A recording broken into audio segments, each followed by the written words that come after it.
What's up, and welcome back to our long-term playthrough with the Mobile Bay Bears here in OOTP 25, and it is the off season of 2031, and it is November 28th. Free agency was just filed, and I left you guys in the last episode. We had about $15 million to play with or something like that. What I did is I beefed up our player development and scouting budgets back to 25 mil. They were at 23 mil, so I added 2 mil a piece back to those, so 4 million came off the books. Brought us down to roughly 11 million, I think it is. And looking through free agency, there wasn't a whole lot that we liked in our price range.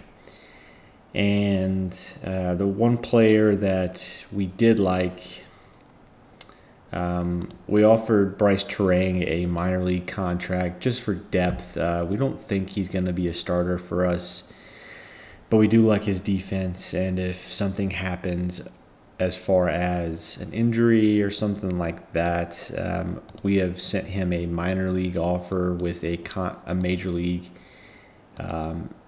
contract attached to it. So if he gets called up, there's a guarantee to it.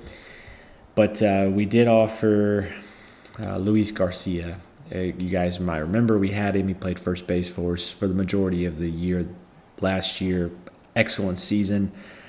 I contemplated picking him up or renegotiating a contract, but ultimately I just kind of let him go to free agency, and then I was going to test out the market and see what's available to potentially just kind of replace him or just have a player that could do similar things to him, because we brought on our top prospect, Danny Fouts, who's going to play first base.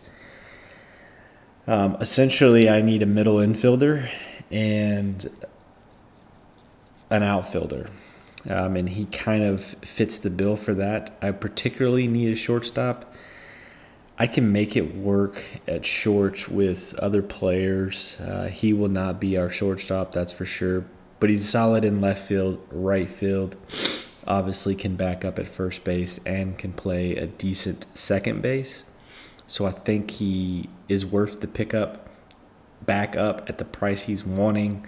He fits the need that we have, and he's been very consistent in his career. You know what you're going to get from him every year, and I think that's key, is having those consistent numbers. He's only 31. He'll be 32 before the season starts, so obviously not ideal for him to be on that side of 30, but it is what it is.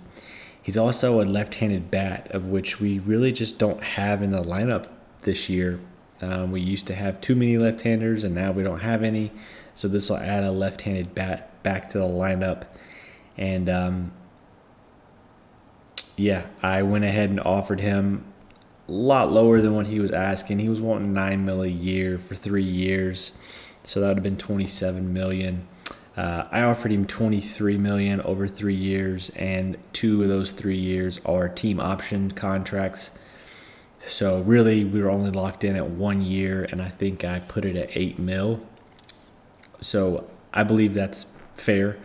Probably a little bit of a bargain, but something tells me he's probably going to come back wanting more money. But we'll see. It's day one of free agency, and maybe he just wants to come back because he enjoyed his time with us and wants to make another run at the World Series with us, because he knows that we essentially have the same team but a little bit better this year because of the prospects that have come up.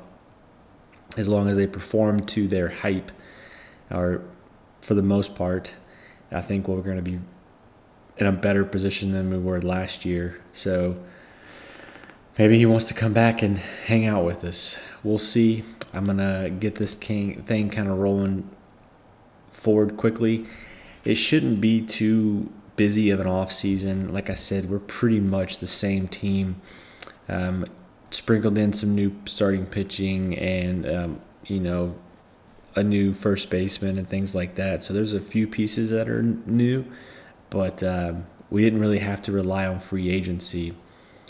We promoted from within. So we're going to get this thing simming forward. I'm also got to hire or promote some coaches and then hire some at the lower level that we promote. So I'll get to doing that. And then if I hear any news from Luis Garcia, I'll let you guys know. And we've made it to the Rule 5 draft. Don't know how much of a player we're going to be here. We're picking 30th. I don't know if there's going to be anyone left at 30 to even look at. So I will go through this draft. If I pick anybody, I'll let you guys know. Other than that, I'll just kind of get through it real quick and be done with it. I do want to update you. Both Luis Garcia and Bryce Terang are favoring our offer. So hopefully that goes through. But I will get this draft started and I will let you guys know. And we've completed the Rule 5 draft. Nothing to report. We lost a few guys that were just depth guys that were never really going to be in the majors with us. They had no place, so no big deal there. Also, we send it up to January. Have denied a few trade proposals that were just ridiculous. The Twins are trying to give us Matt Olson. They've offered him twice, and there's just no way. Like, what does he offer me? He's getting $28 million a year. They're going to retain 80% of it and then give us $2 million. But still, like, and we're giving up nobody really, but still, like, both of those players are better than Matt Olson right now. I love Matt Olson, but he's just old.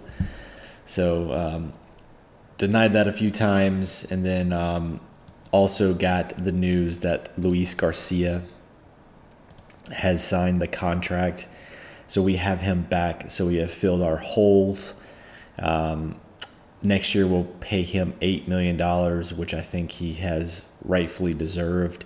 And then in 2033 and 34, we will have team options for $7.5 million. So he wanted $26 million over the 3 years. We gave him 23, and he took it. As you can see, obviously he plays first base. He can play a little bit of second, and we can train him up for third, and maybe a little bit of left field and right field. And then that infield arm for third will be pretty good. Also has a decent outfield ability. So the plan is probably play him, I would say, at second, but I'm not sold on that yet. We will see. I will have to just go through the team and see what I want to do. I have to look at everybody's stats and fielding percentages and things like that and see who I want to mix match and move around. But he does provide some versatility for us, and he's a left-handed bat, so I definitely want his bat in the lineup every day. As you can see, he's pretty solid on both sides. Obviously a little bit better from hitting against righties, but holds his own against lefties. He was our leadoff hitter for 2 seasons. Did well. I don't know if I'll have him as a leadoff hitter this time, but definitely want his bat in the lineup. So we will have to see, but good news getting him back. We also signed Bryce Terang to a minor league deal with a major league guarantee. Signed him pretty much for his defensive ability. Kind of barring any injuries and things like that, we'll pull him up. He does kind of have a steep option at $2.5 million, but he was wanting like 2.9, so I went to 2.5. That defensive loan might be worth that, and he does have a decent bat. He's not going to hit a ton of home runs, but he's going to get on base, and he has good speed, so I think it's worth $2.5 million in a pinch where we have to call him up. So he also hits from the left-hand side, so that's another thing that could benefit this team. But we shall see what our plan is with him next year. Just wanted to get him in the organization as a possibility and an option to maybe create depth in this 26-man roster.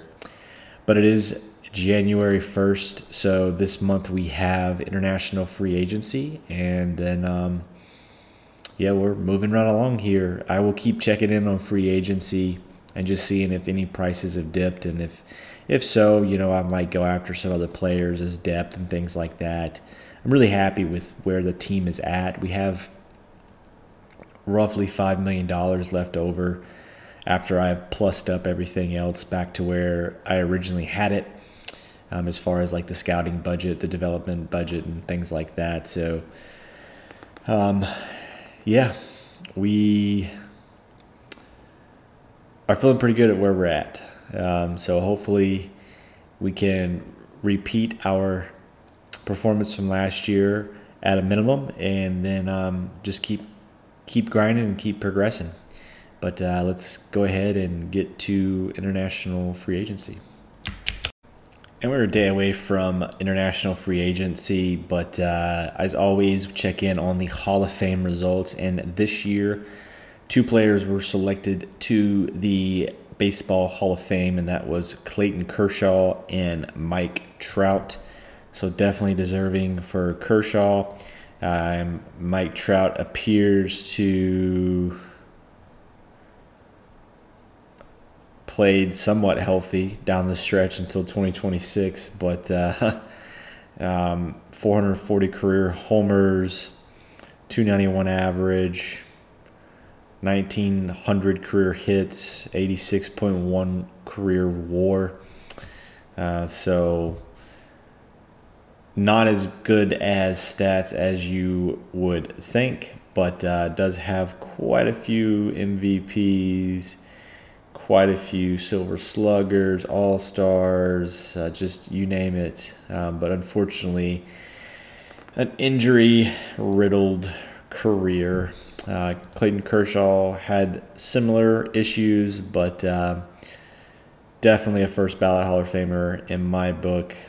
3,000 innings, 3,000 strikeouts, 3,164 with a 2.88 Sierra. Not bad, a 2.68 career ERA. So that'll definitely do it. That will definitely do it. But congrats to them two. Looks like Craig Kimbrell just missed the election by like probably 1 vote. He had 74.8% of the vote. Carlos Beltran was dropped off in his 10th year, got to 55.7% of the vote, and CC Sabathia was in his 8th year and got 64% of the vote. So he is definitely on the fringe of not getting in. He's got 2 years left. But yeah, that is the Hall of Fame selections for this year. Now let's start international free agency. All right, international free agency, we have 5.7 million again this year. We'll go through the 5-star prospects. I'll be honest, not terribly impressed with this year's field. There is one player in here that we will talk about that I think, to me, is an obvious choice. And I think it's likely that we go all in on one player this year. There's just not a ton out there that I am intrigued by.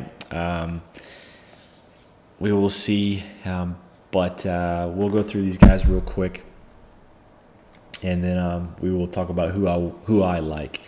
Juan Aranda just doesn't play defense, has bad adaptability, work ethic, and intelligence, and has a mediocre bat. I don't see where 5 stars is in this guy. I think that's an obvious pass. Luis Boscardin is an interesting bat and a decent fielder.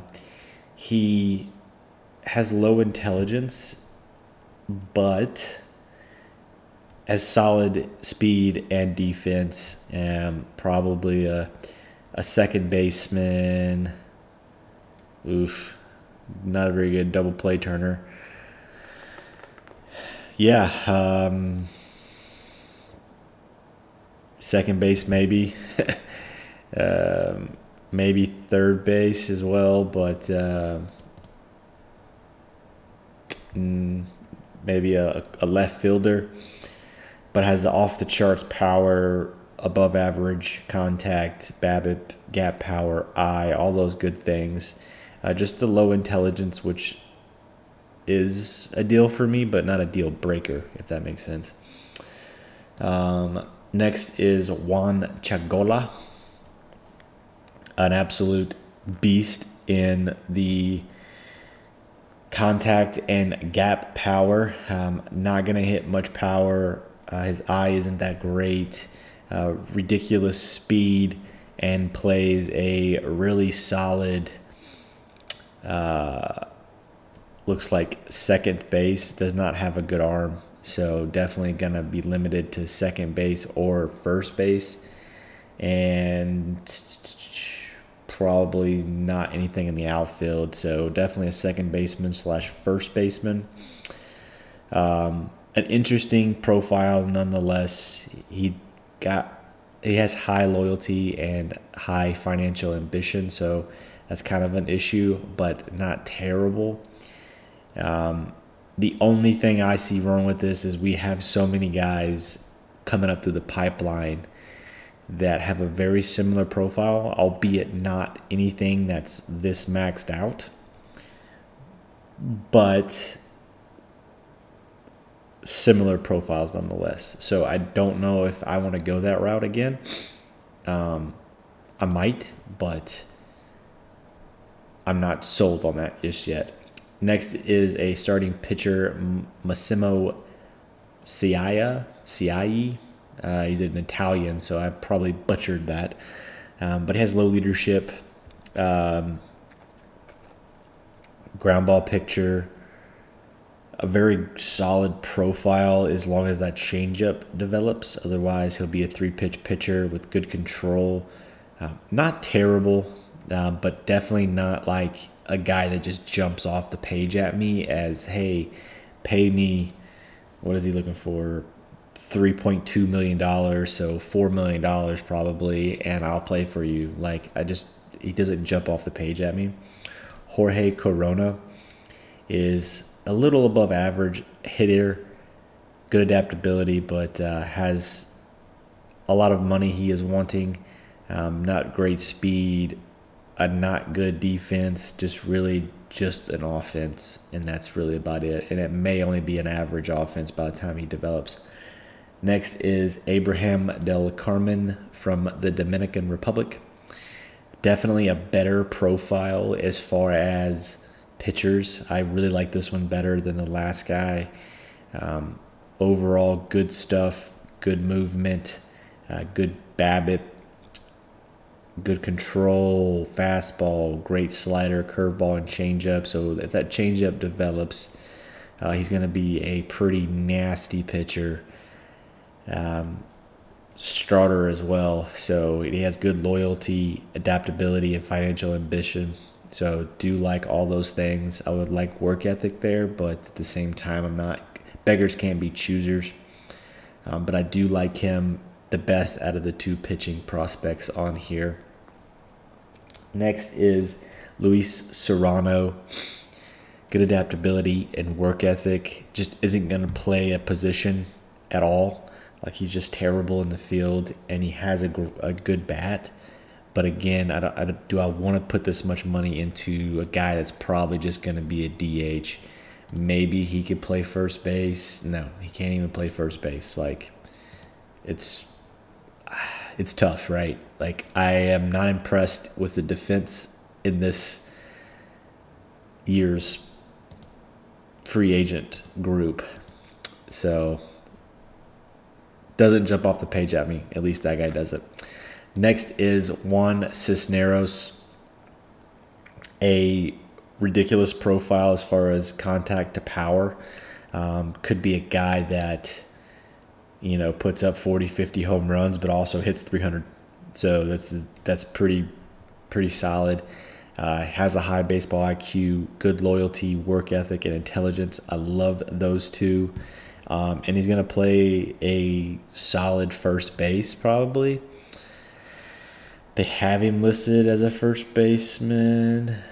That's probably all he is, but definitely the profile for a first baseman, right? Like everything we want.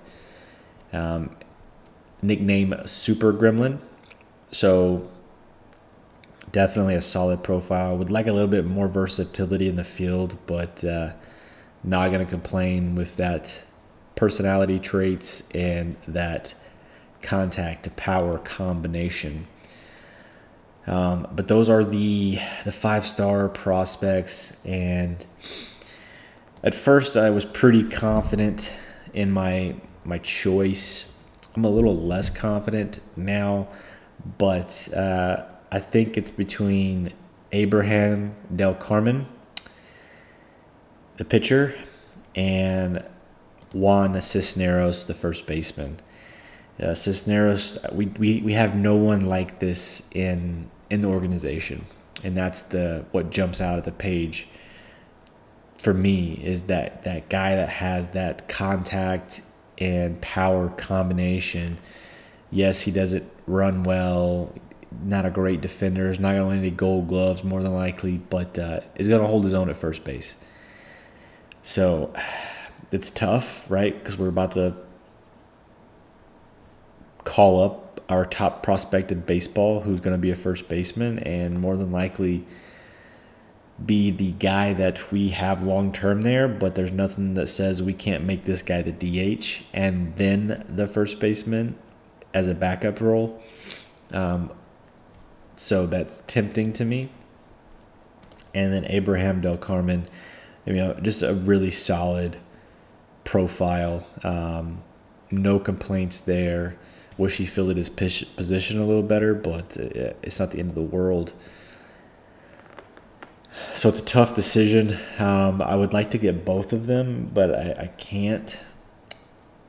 I guess technically I could.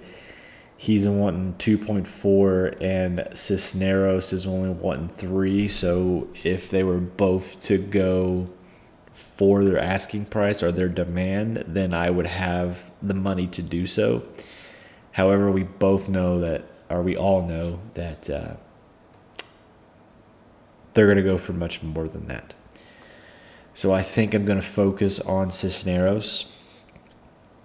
I really like where our pitching is at in our organization, and I think Cisneros is a unique, one-of-a-kind type bat that is hard to pass up.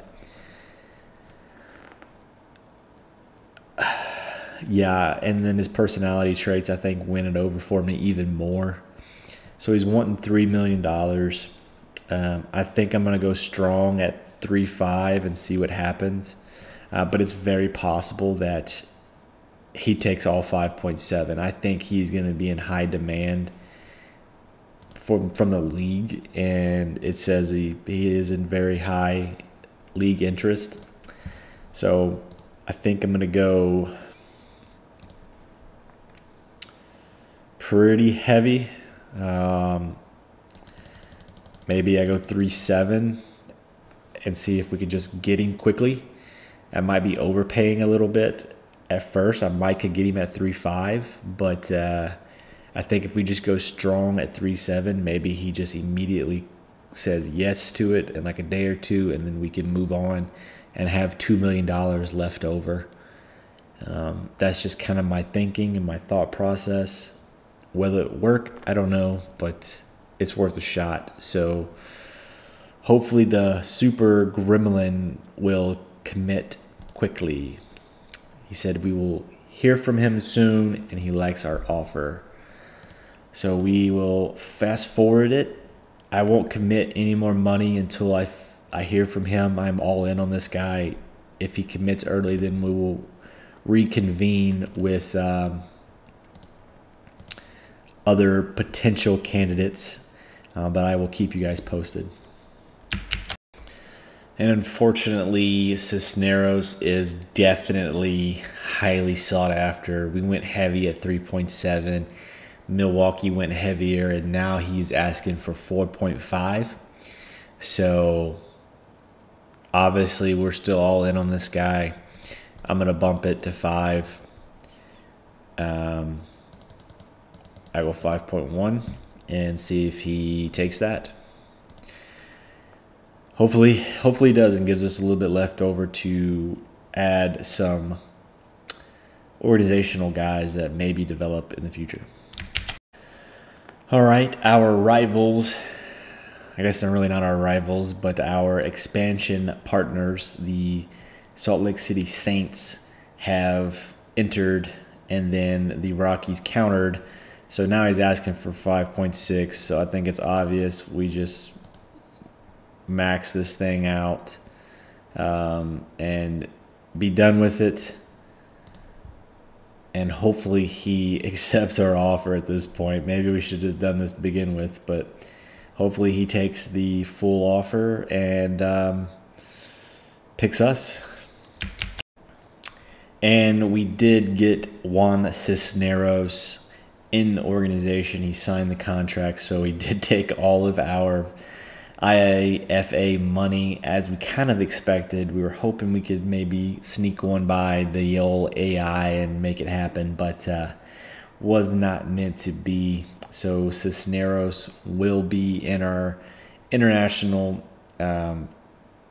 complex for a year or so and then make his way into rookie ball.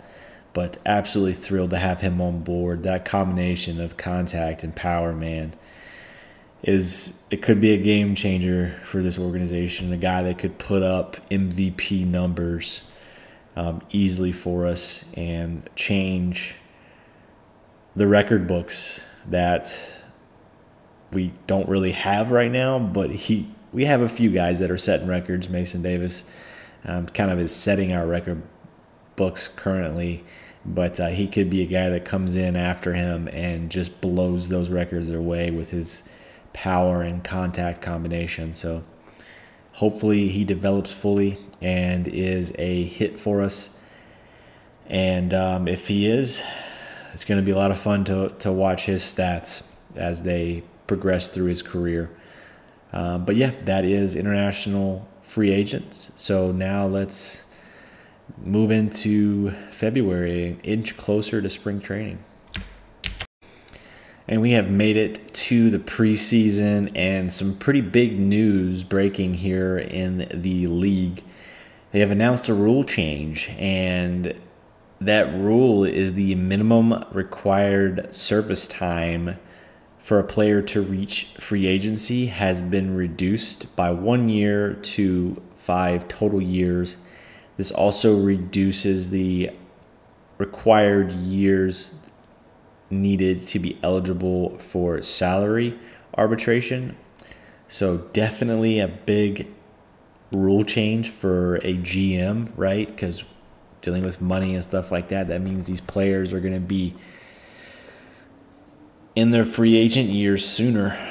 So could be big. It could be tricky, but obviously it's in favor of the players so they can make more money through their careers. And I get that, but it definitely changes the game a little bit for us. We have the players for one less season until they become free agents. So we definitely have to assess them quicker and be willing to extend them or offer them contracts to buy out their free agent years earlier. So definitely some food for thought for me and how I want to approach this going forward. But, for the players, it's a good thing. So they make more money. But yeah, so that's where we sit. It is the preseason, so we will check in on free agency one last time, or, periodically. I shouldn't say one last time, but periodically through this month, and just kind of look for those players that didn't get contracts but are still solid, 4A, if you will, type players that we can sign to our AAA and AA teams to kind of bolster them and help their records, to improve the morale on the team and things like that. That's why I do that, as well as to provide depth for injuries and things like that. So definitely probably going to be offering a lot of minor league contracts. I will spare you guys those details and those boring searches and look through and everything like that. So, but once I get them signed, I'll let you guys know the depth we added, and then we will get this thing as close to spring training as we can here. And we have made it to spring training 2032 here on March 1st. And we're going to pause that episode right there and just end it. I think it's a good stopping point. Haven't made any crazy moves. I have made a few contract offers, extensions, if you will, and I will get into those in the next episode. But I think that they're good for the team. They're probably the last couple extensions that I could really sign. I just don't know if I have the confidence in the owner in giving me more money to lock up more players long term. But I did offer 2 pretty long-term contracts to some new players, and I'm sure you probably have an idea of who those players are, but I'll talk about them in the next episode. Haven't heard back from those offers just yet. I just did them yesterday in game time, so I think they're pretty good. They set us up to have solid players to build around in every little area of our team.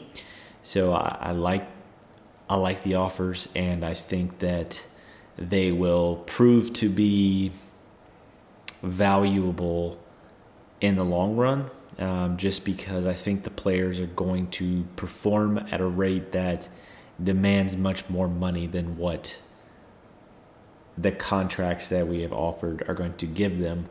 But that's kind of the benefit you get when you lock up these guys long term, is their asking price is a lot less than what it would be if they have a season or 2 under their belt. As we saw whenever we locked up Mason Davis, he was wanting much more than what he was when he was a rookie or right before his rookie season. So a little bit of a risk, I get it, but at the same time, I think it's a risk that we have to take to lock up players long term, so that we can just build around them and have those pieces that we know are in place every single year, and we don't have to worry about those positions or that spot needing to be filled for many, many years to come. So I think that's huge for us. Hopefully those contracts go through, and hopefully the owner gives us enough money to cover those contracts and put a solid squad in place around those players. Again, nothing breaking the bank in any of these contracts, in my opinion, but we'll see.